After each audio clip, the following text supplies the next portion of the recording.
উইন্ডিজের বিপক্ষে বড় ব্যবধানে জয়ের আত্মবিশ্বাস দ্বিতীয় ওয়ানডেতে দেখতে চান spin bowling coach Mushtaq Ahmed. Series জয়ের ম্যাচে একই ধারাবাহিকতা দেখাবে বাংলাদেশ, বিশ্বাস তার। এদিকে প্রথম ওয়ানডেতে ভরাডুবি সত্ত্বেও সমতায় ফিরতে মরিয়া উইন্ডিজ। মিরপুরে ম্যাচটি শুরু হবে কাল দুপুর 1:30টায়। উইন্ডিজকে গুড়িয়ে এক পেশে জয়, স্বস্তি কয়েক গুণ বাড়িয়ে নেওয়ার সুযোগ বাংলাদেশের। দ্বিতীয় ওয়ানডের সাফল্য পরপর 4 সিরিজ হারের ক্ষতে প্রলেপ দিবে। উজ্জীবিত টাইগারদের মূল টার্গেট এখন সেটাই। মিরপুরে মূল পিচগুলোর একটিতে সিরিয়াস অনুশীলনে শান্ত, মিরাজ, রিশাদরা। শিষ্যদের নিয়ে হেড কোচ সিমন্সের ভিন্ন কৌশল। কতটা লাভবান হবে বাংলাদেশ? মুস্তাক বলছেন ইতিবাচক, দলের জয়ে শতভাগ আশাবাদী। ম্যাচ জয়ে ছেলেরা আত্মবিশ্বাসী। মূল পিচে অনুশীলন করলে ম্যাচ আবহ, মাঠের চারদিক সম্পর্কে ভালো ধারণা পাওয়া যায়।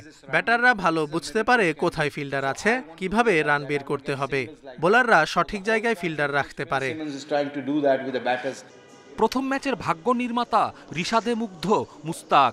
দ্বিতীয় ম্যাচেও তার সাফল্যে আশাবাদী কোচ। মিরপুরের উইকেট নিয়ে এত সমালোচনার কিছু দেখেন না। মিরপুরের চেয়েও কালো পিচ ক্যারিয়ারে অনেকবার দেখেছি। এমন উইকেটে স্পিনাররা এক্সাইটেড থাকে। রিশাদ এখন দারুণ ধারাবাহিক। ম্যাচে রং আর্ম ডেলিভারি করতে পারে।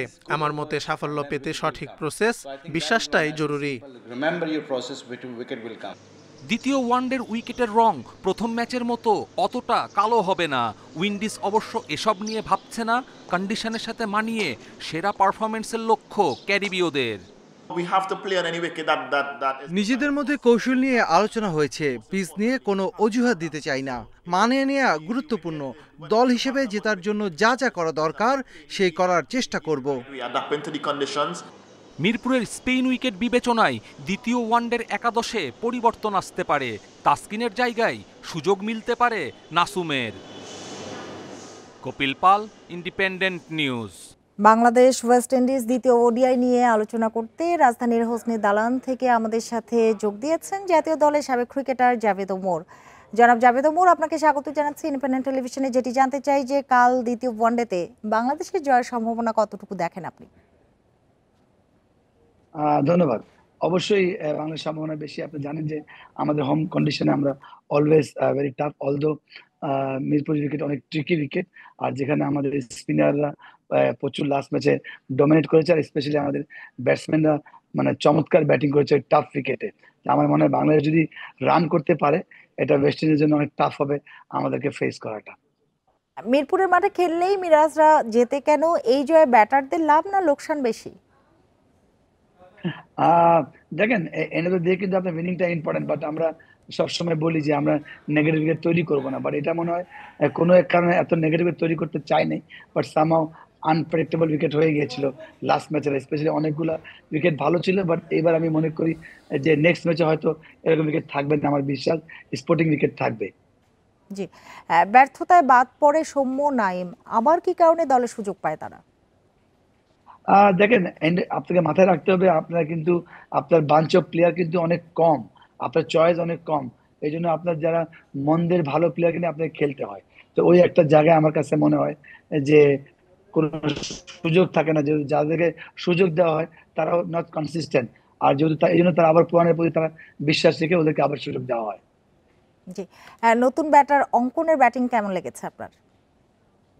অফকোর্স আমি মনে করি যে বাংলাদেশে ডেবু ম্যাচ যেভাবে স্টার্ট করেছেন, উনি যদি কন্টিনিউ করতে পারেন, আমি মনে করি এটা অনেক বড় পা হবে বাংলাদেশ টিমের জন্য। কারণ টাফ উইকেট ছিল, debut match against West Indies, মিরপুরের উইকেট সব মিলিয়ে চমৎকার ব্যাটিং করেছেন। উনি যদি কন্টিনিউ করতে পারেন, এটা অবশ্যই বাংলাদেশের আপনার কি মনে হয় অঙ্কন কি লম্বা সময়ের ইনভেস্টমেন্ট হতে পারে কিনা? এখন ভেরি আর্লি টু স্পিক। আপনি যতই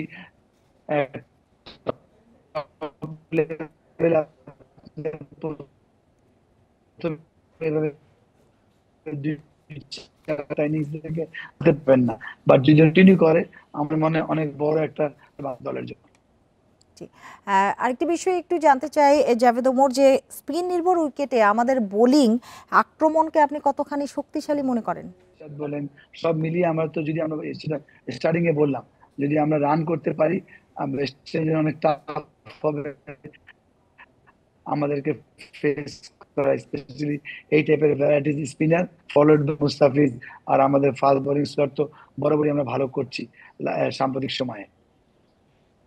জি, জনাব জাভেদ ওমর, আপনাকে অনেক ধন্যবাদ আমাদের সাথে যোগ দেবার জন্য, আমাদের সময় দেবার জন্য।